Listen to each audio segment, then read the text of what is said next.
சோதனை என்பது ரசூலுல்லாஹி ஸல்லல்லாஹு அலைஹி வஸல்லம் சொன்னார்கள், சில நேரங்களிலே சில சோதனைகள் மிக பாரமாக தெரியும், எங்களுக்கு மட்டும்தான் என்பதை போன்று தெரியும். இந்த நேரத்தில் எல்லாம் அல்லாஹ்வின் தூதர் ஒரு அழகான வழிமுறையை எங்களுக்கு காட்டியிருக்கிறார். முதல் வழிமுறை என்ன? அல்லாஹ்வின் தூதர் கூறினார்கள், துன்யாவினுடைய விஷயத்தில் உங்களுக்கு மேல் உள்ளவர்களை நீங்கள் பார்க்காதீர்கள், உங்களுக்கு கீழ் உள்ளவர்களை நீங்கள் பாருங்கள். மனிதன் என்ன நினைக்கிறான் என்று சொன்னான், வியாபாரத்திலே நட்டமாகிவிட்டால் அவன் லாபம் அடைந்து விட்டானே என்று மனிதன் நினைக்கிறான். அதைத்தான் ஒரு அறிஞன் சொன்னான், இரண்டு நபர்கள் அடி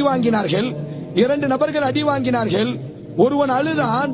ஏன் அழுதான் என்று சொன்னால், இவன் அளவில்லையே என்று நினைத்து அழுதிருக்கிறான். மனிதனினுடைய சிந்தனை அப்படித்தான். நான் மட்டும் தானே, அவனும் அடி வாங்கினான், அவன் ஏன் அளமறுக்கிறான், அவனுக்கு வலிக்கவில்லையே என்பதாக நினைத்து இவன் கதறிக் கொண்டிருக்கிறான். இல்லை என் அன்பு சகோதரர்களே, துன்யாவினுடைய விஷயம் என்று வந்துவிட்டால் இந்த உலகத்தில் எங்களுக்கு கீழ் உள்ளவர்களைத்தான்